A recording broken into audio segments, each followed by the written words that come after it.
Welcome, I'm John Glanville, and this is video 36 in the Calmness in Mind series, where we explore sensible solutions for your calmer life.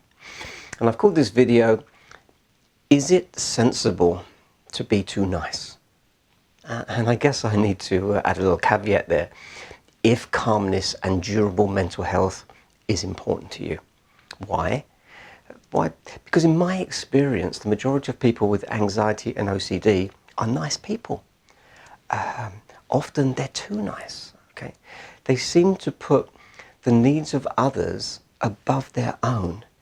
And I don't mean this disrespectfully, but they are often the people pleasers, and they typically worry about what others will think, and they stress about doing the wrong thing or breaking a rule or letting somebody down.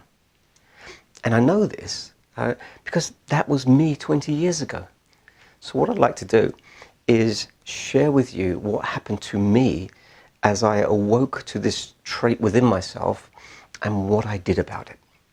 And the first realization I'd like to share with you came early in my process of escaping my anxiety and my OCD from one of my first mentors. And he said to me, John, all your suffering is caused by you, okay? But you're blaming everything and everyone else, okay, for you not taking responsibility for your own life experience. To which I replied something like, of course I'm not, okay? I'm not making my employer mistreat me. I'm not making my anxiety hijack me. I'm not causing all my intrusive thoughts or price rises or traffic jams or people dying. And he just smiled at my naivety and my ignorance, and he said, can you not see that you've been programmed into the perspective that you feel like a victim to what your brain and what your body do, and to what life seemingly randomly throws at you or seemingly on purpose throws at you? And he went on to say, it can be very different. However, you'll need to see all this content from a whole new context. You'll need a new perspective to live your life from. So I said to him, can you give me an example? And he said, yeah. Let's talk about fairness, and let's talk about being nice. You keep telling me that life isn't fair, and it's not fair that you have to work so hard and you have to be nice all the time, and that you have depression and nobody knows all the inner pain that you're going through, and it's not fair how much sadness and pain there is in the world. And he said, but John, why does life have to be fair? And why is being nice so important to you? What if fairness was just a concept that was programmed into you? And what if I were to tell you that the world isn't fair? It will never be fair. And that is absolutely fine. Why should it be fair? Because that's just your programmed expectation. What if you're wrong? Therefore, your suffering is caused by you wanting everything to be fair. And he said, how might your life be different if your need to be nice, have fairness, justice, righteousness, decency, politeness, appropriateness, and all other similar expressions? What if they were no longer quite so important to you? Yeah? What if you didn't have an opinion about those things? And back then, in my naivety, I replied, well, you can't just be horrible to a work colleague, even if they're incompetent. And he said to me, why do you use that word horrible? Surely it's only being honest and truthful. If you were to say, this work is not of an acceptable level, and it took far too long for you to complete the task, can we explore how you might become more proficient, therefore of more value to the organization and, of course, to me? And what if how that person reacted, okay, no longer bothered you? Because he said, if you think about it, you are responsible for what you do and what you say, but you shouldn't take responsibility or take personally even how they might respond, as that is their responsibility. And obviously what he said did make sense, though at the time I just couldn't see how I could possibly change. I did, though, obviously. But he went on to say, your problem is you feel you need to be nice. He said, you think you need to be fair, you feel you need to be liked, and you think you need to avoid conflict or avoiding other people's feelings. He said, and these are just your programming rather than the truth of who you really are or who you could really be.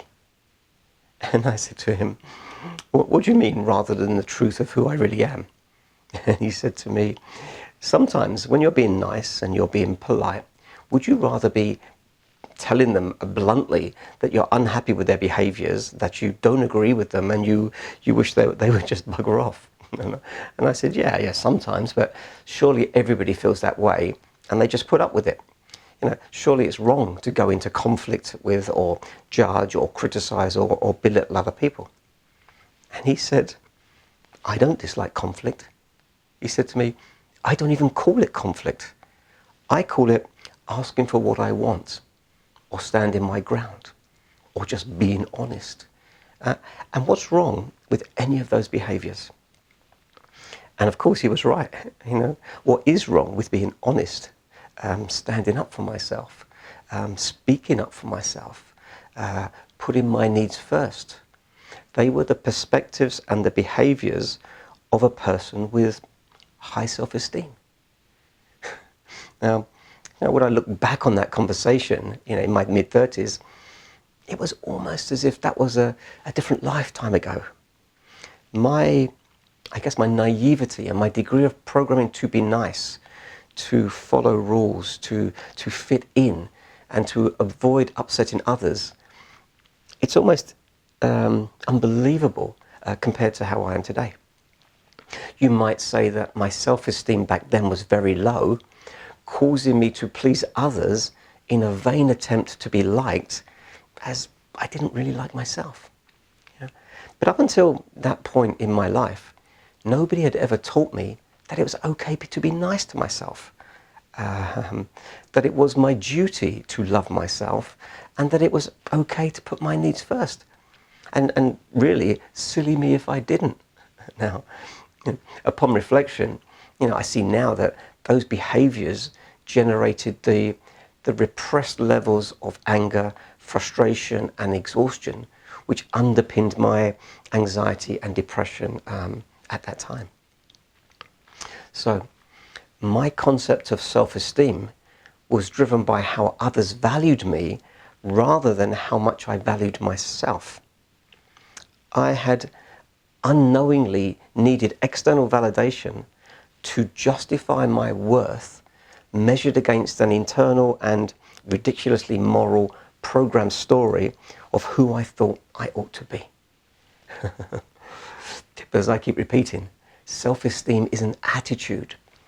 Self-esteem is the learned ability to respect yourself and to not let others be disrespectful to you.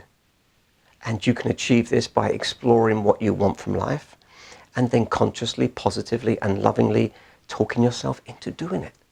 And then you can further enhance it by accepting other people for who they are, by not taking their comments or actions personally, or by changing yourself, or changing them, or by removing yourself from that person or that situation. Now, people with high self-esteem, they're reasonably comfortable speaking their minds. And typically, their thoughts and behaviors align with who they authentically feel they are. Rarely do they get anxious or depressed unless they are exhausting themselves by working too hard or are very bored. Therefore, we can learn much from people with high self-esteem and people with high self-worth. And I don't mean high self-worth in a financial thing. They just feel they are worthy of anything and everything that they want from themselves. So this is what I did. I copied their behaviors and I investigated who I might be beneath all my childhood conditioning and the various and all the conditioning from the various environments that I was living in, like my home life, my family life, and my work life. And know this, anybody can have high self-esteem, no matter how clever, funny, tall, fat, thin, or however they are. Because self-esteem is just the attitude of being nice to yourself and accepting yourself regardless of anything. Surely if you had a child, you would want that for them, so why not for yourself? As I keep saying, you'll not be able to escape anxiety or depression without becoming a new person. You know? It is being your current self that caused these mental health conditions in the first place. And one more very important observation.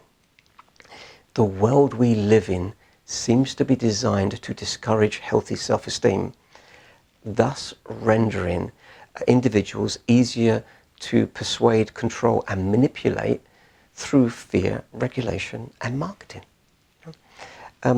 This low self-esteem sector of the population in the marketing world are often referred to as the sheeple, a combination of the words sheep and people, which describe people who are docile, compliant or easily influenced. And I think of which many are awakening to how fearfully they were programmed and are now looking to escape that anxious way of living, which of course is what I'm teaching here on this course.